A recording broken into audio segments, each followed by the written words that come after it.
Hello, and welcome to today's update. Kyiv has once again become the center of the world's attention, as reports confirm that 345 drones struck the Ukrainian capital in one of the largest attacks since the beginning of the war. The skies lit up with explosions as air defense systems intercepted dozens, yet many still found their targets. This wave of attacks was not only about numbers, it revealed something much deeper and more troubling. Forensic teams analyzing the wreckage discovered that a surprising number of drone components originated from Europe itself.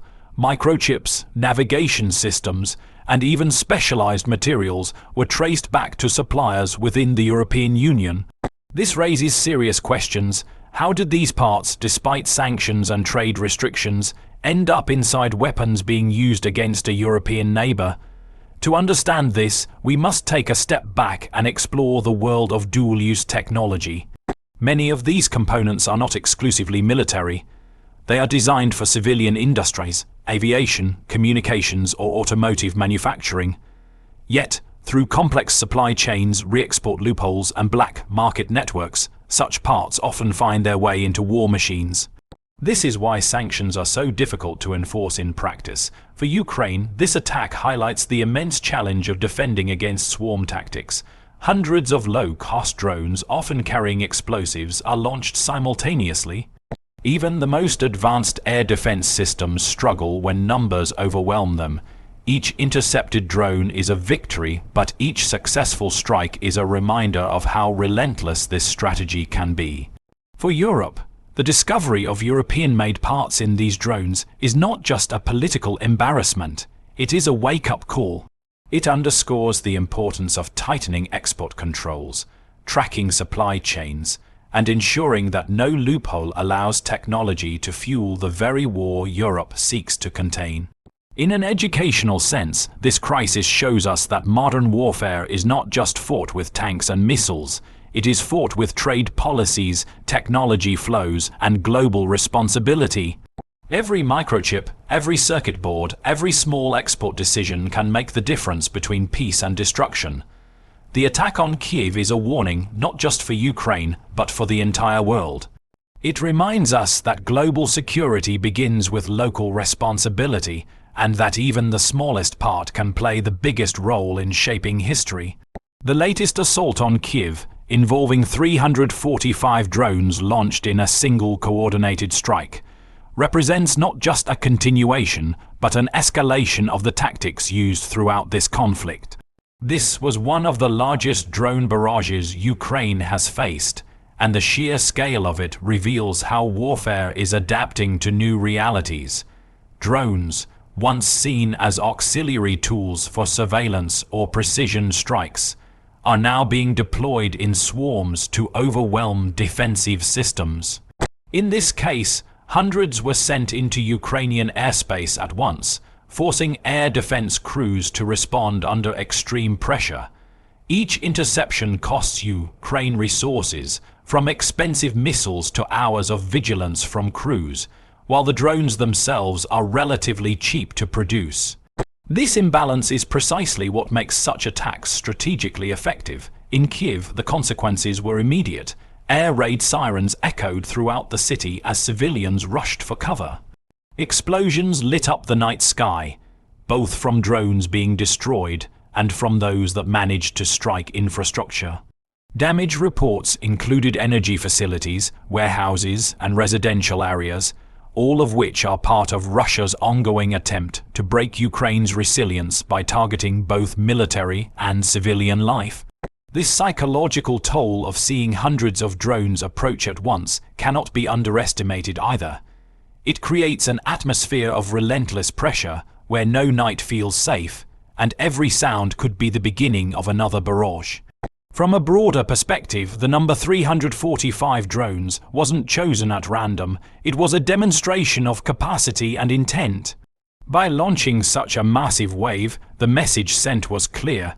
Russia has the ability to sustain prolonged drone warfare and can strike deep into Ukraine despite international sanctions and weapons support flowing to Kyiv. This scale of attack also highlights the changing nature of modern air defense. Systems designed to shoot down aircraft and missiles are now being tested against much smaller, agile, and cheaper threats. Even if Ukraine managed to intercept the majority of drones, the few that got through were enough to cause destruction, proving the effectiveness of the saturation strategy. This event underscores a key lesson for military analysts and policymakers. The battlefield is shifting toward asymmetric technologies, where large numbers of inexpensive systems can challenge even the most sophisticated defenses. Kyiv's experience on that night serves as a case study of how drone warfare is no longer the future. It is the present, and its impact is being felt most brutally in the cities of Ukraine. When the wreckage of the drones was examined by Ukrainian investigators, one detail stood out above all others. Many of the parts that made these weapons functional did not originate in Russia or Iran, but in Europe. Microchips, circuit boards, navigation modules, and specialized sensors bore serial numbers and production marks, linking them back to manufacturers within the European Union. This discovery has sent ripples across the continent because it reveals a troubling reality. Despite layers of sanctions and export restrictions, European technology is still finding its way into weapons that are being used to devastate Kyiv. The reason this happens lies in the complexity of global supply chains. Many of the components discovered are what experts call dual-use items. They are not produced exclusively for military purposes. A navigation chip, for example, can guide a commercial drone used for agriculture or photography just as easily as it can guide an explosive drone aimed at a power plant. Exporting such technology is legal under most circumstances, but once it changes hands through intermediaries, distributors, or re-exporters, it becomes increasingly difficult to track its final destination. What may have left a European warehouse for civilian use could easily be diverted through countries with weaker controls, and from there it enters the black market that feeds military stockpiles. This exposes a deeper problem. Sanctions are only as effective as their enforcement. Even if Europe intends to restrict Russia's access to advanced electronics, the reality is that gaps in oversight, loopholes in regulations, and the involvement of third-party nations make it almost impossible to fully seal off supply routes. Countries that act as intermediaries can purchase components legally, then quietly resell them to Russian or Iranian suppliers without attracting immediate suspicion. By the time the parts are assembled into drones, the trail has gone cold. For Europe, the embarrassment lies not only in the optics of its own technology being used against Ukraine, but also in the moral and political implications. It highlights the urgent need for tighter monitoring of exports, stricter penalties for companies and individuals who violate controls, and closer coordination between allied nations to track sensitive goods. Each drone that strikes Kyiv with European-made parts is not just an act of aggression, it is a reminder of how interconnected the global economy is and how even well-intentioned trade can be weaponized when oversight fails. The discovery of European components inside the drones that struck Kyiv highlights a vital lesson about how modern warfare depends on technology flows and global trade networks. Unlike the traditional weapons of the past, today's drones and precision-guided systems are built from parts that are widely available on international markets. A single device might include semiconductors from one country, sensors from another, and communication chips from yet another. None of these items are inherently military in design, yet when combined they create powerful tools of war. This concept, known as dual-use technology, sits at the heart of the challenge. The same microchip that powers a smartphone can also guide a missile. The same radio module that supports agriculture drones can be installed in an explosive drone targeting a city. This interconnection makes enforcement of sanctions and export controls extremely difficult. Governments can issue lists of banned items, but as long as those items remain valuable for civilian industries, they will continue to be traded across the world. Unscrupulous actors, shell companies, and intermediaries take advantage of this by buying in bulk, redirecting shipments, or disguising end users to hide the military purpose. Even with modern tracking systems, once a component leaves its original factory, it may pass through several countries before being integrated into a weapon. Each transfer adds a layer of complexity, making it nearly impossible to trace the final destination with certainty. Black market networks exploit this reality by linking demand from sanctioned states to supply from unsuspecting or complicit suppliers. These networks are not new, but in today's digital age, they are more efficient and harder to detect than ever before. Online marketplaces, cryptocurrency payments, and shadow logistics companies all contribute to this hidden economy. The result is that wars like the one in Ukraine are not fought only on battlefields. They are also fought in warehouses, shipping lanes, and customs offices. Understanding this dynamic is critical for both policymakers and ordinary citizens. It teaches that warfare is no longer confined to borders, but is shaped by the invisible flow of goods and technology around the globe.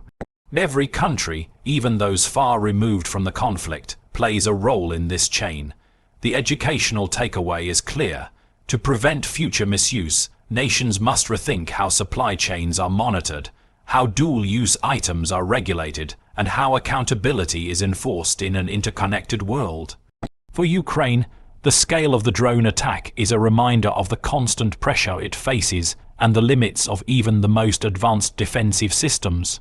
Hundreds of drones launched in swarms can strain radar systems, deplete stockpiles of interceptor missiles, and force crews into exhausting cycles of engagement. Each drone that slips through can damage power stations, warehouses, or homes, creating both material losses and psychological trauma. This strategy is designed not only to destroy infrastructure, but to wear down morale, forcing ordinary people to live under the constant threat of sudden strikes. Ukraine's resilience has been remarkable, yet the challenge grows with every wave of attacks, especially when the weapons used are sustained through global supply chains. For Europe, the revelation that its own parts were inside these drones is more than a technical detail. It is a political and security dilemma. It demonstrates that even with sanctions and strong political unity against Russia's aggression, loopholes remain. European governments must now address the uncomfortable truth that their technology is indirectly contributing to attacks against Kyiv, a city whose survival has become symbolic of Europe's broader security. This requires tougher enforcement of trade restrictions, closer inspection of exports, and cooperation among allies to shut down the networks that allow sanctioned states to bypass controls. Failure to do so not only undermines Europe's credibility, but also risks prolonging the war. On a wider scale, the international community must recognize that these incidents illustrate how interconnected the global order has become. A single shipment of components, when redirected, can alter the balance on a battlefield thousands of kilometers away. Countries that remain neutral or claim distance from the conflict may unknowingly, or in some cases deliberately, be fueling its continuation through trade. This shows that global responsibility is not abstract, it has direct consequences for peace and security. The implications extend beyond Ukraine. If Europe cannot close the gaps that allowed its technology into hostile drones, other conflicts will face the same risks. The educational lesson here is that security today depends not just on armies and weapons, but on vigilance in trade, technology, and regulation. Every nation has a stake in ensuring that its industries, no matter how small, do not become enablers of destruction abroad.